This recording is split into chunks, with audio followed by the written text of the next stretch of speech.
Мозг Будды. Глава 2. Часть 1. Причины страданий. Вне эволюции биология не имеет никакого смысла.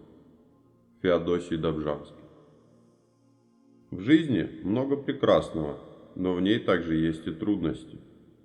Вглядитесь в лица людей вокруг. Скорее всего, на многих из них будут отражаться напряжение, разочарование и волнение.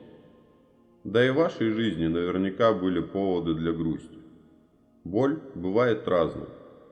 Легкое одиночество или смятение, умеренный стресс и злость, серьезные травмы или мучения.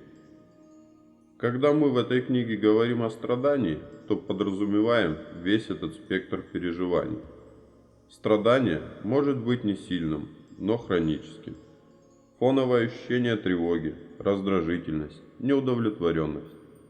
И желание от этого избавиться, сменить на удовлетворение, любовь и умиротворенность совершенно естественно. Чтобы разобраться с любой проблемой, нужно понять ее причины. Именно поэтому великие врачи, психологи и духовные учителя всегда были отличными диагностами. Например, формулируя 4 благородные истины, Будда определил недомогание, страдание, диагностировал его причину, страстное желание, то есть мощное ощущение потребности в чем-либо, назвал лекарство, свобода от страстных желаний, и прописал курс лечения, 8-личный путь. В этой главе мы рассмотрим страдания с эволюционной точки зрения, чтобы найти его источники в человеческом мозге. Когда вы поймете, почему вы волнуетесь, раздражаетесь, суетитесь, не контролируете себя, грустите или поступаете неадекватно, эти чувства потеряют свою власть над вами. Уже само это понимание может принести облегчение. Кроме того, оно поможет вам правильно пользоваться курсом лечения, которому будут посвящены остальные части этой книги. Эволюция мозга. Жизнь зародилась около 3,5 миллиардов лет назад. Многоклеточные появились около 650 миллионов лет назад. В очередной раз, простудившись, вспомните, у микробов есть преимущество перед нами, они старше нас как минимум на 3 миллиарда лет. К моменту, когда около 600 миллионов лет назад появились первые медузы, организмы животных стали уже достаточно сложными, чтобы их сенсорным и двигательным системам потребовалось взаимодействовать между собой. Тогда и началось формирование первых нервных тканей.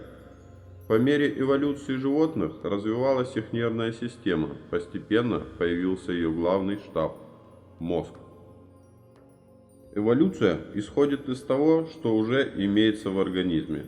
Развитие форм жизни можно наблюдать по человеческому мозгу. Пользуясь терминологией Пола Маклина, можно выделить 3 уровня развития нашего мозга. Рептильный уровень, уровень палеомлекопитающих и уровень неомлекопитающих. Кортикальные ткани возникли относительно недавно. Процессы, за которые они отвечают, медленны, осмысленны и сложно мотивированы. Кортикальные ткани располагаются над субкортикальными и стволовыми структурами, древними, примитивными, устойчивыми и быстрыми. Субкортикальная область находится в центре мозга, под корой и над стволом. Ствол мозга во многом соответствует рептильному мозгу. Эта структура – ящерица, белка, обезьяна, формирующая все ваши реакции каждую секунду. Тем не менее, новая кора оказывает сильное воздействие на другие области мозга. В ходе эволюции она сформировалась, чтобы обеспечить постоянное развитие способности человека к воспитанию потомства, формированию эмоциональных связей, общению, взаимодействию и любви. Кора делится на 2 полушария, которые соединяются мозолистым телом. По мере эволюции у большинства людей левое полушарие специализировалось на обработке логических последовательностей речи, а правое – на целостном и пространственно-визуальном восприятии. Конечно же, обе половины мозга постоянно находятся в тесном взаимодействии. Многие нервные структуры дублируются в каждом полушарии, однако при обсуждении их принято называть в единственном числе. Например, мы говорим гиппокамп, а не гиппокампа. За сотни миллионов лет эволюции у наших предков сформировались три основные стратегии выживания. Первое. Разделять, чтобы устанавливать границу между собой и миром, а также между разными психическими состояниями. Вторая. Поддерживать стабильность, чтобы сохранять здоровый баланс физических и психических систем. Третье.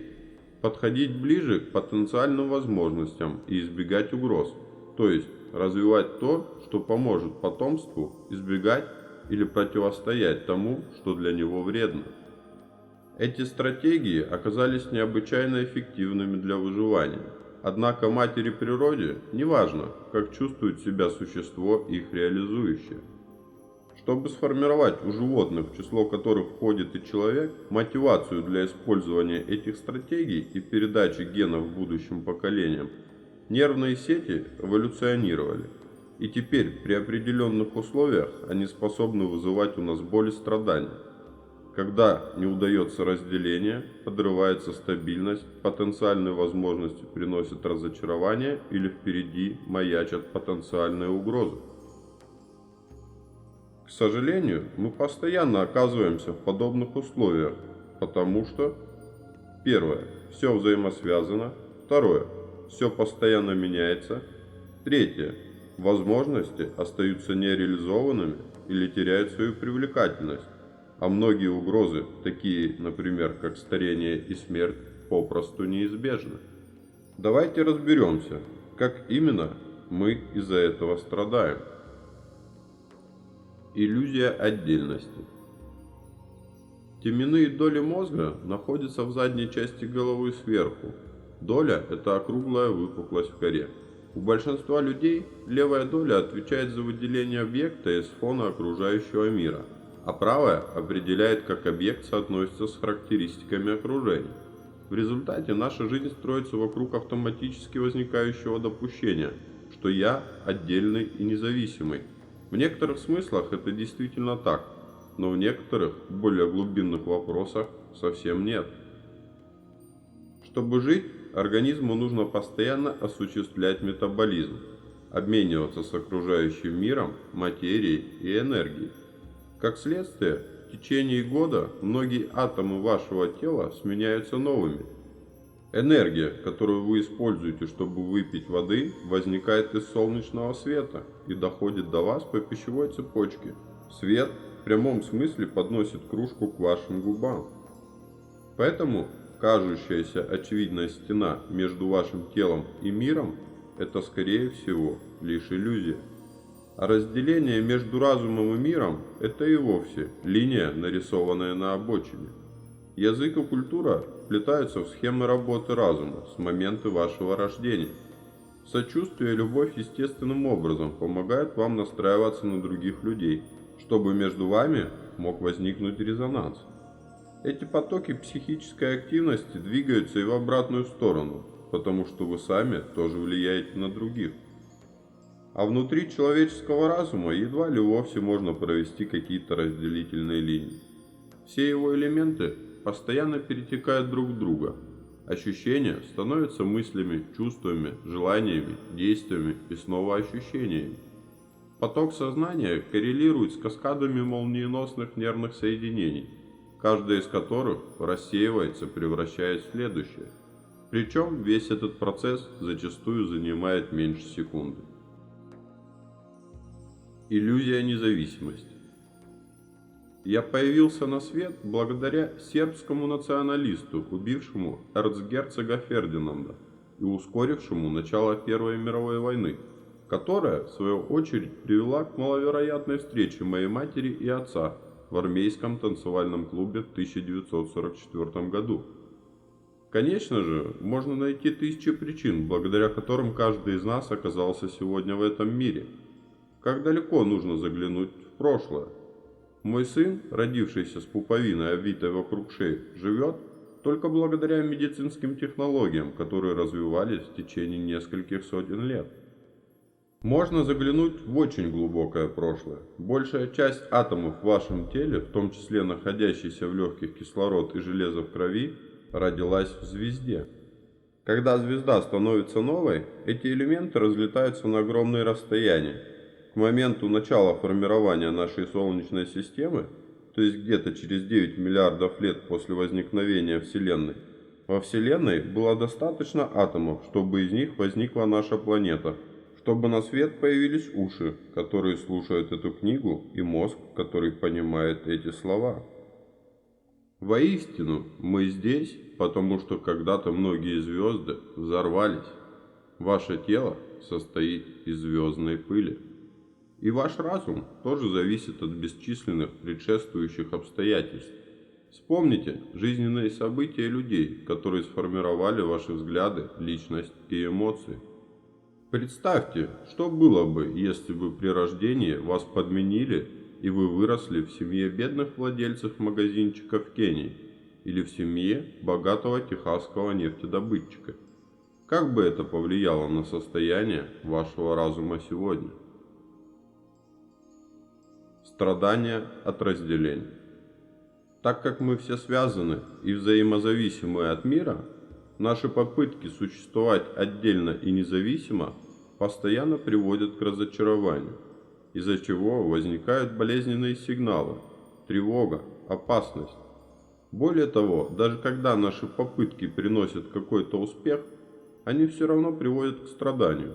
Когда вы считаете, что мир – это не я, он становится потенциально небезопасным, и вы начинаете его бояться и, естественно, сопротивляетесь ему.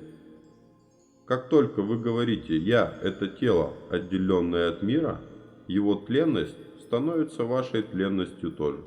Если вы думаете, что оно весит слишком много или плохо выглядит, вы начинаете страдать. Если ему угрожает болезнь, старение или смерть, как и всем телам на свете, вы также страдаете. Ваше тело, мозг и разум состоят из огромного количества систем, которые должны поддерживать здоровое равновесие. Однако проблема заключается в том, что изменяющиеся условия постоянно вмешиваются в работу этих систем, и как следствие возникают сигналы угрозы, боли, несчастья, одним словом, страдания.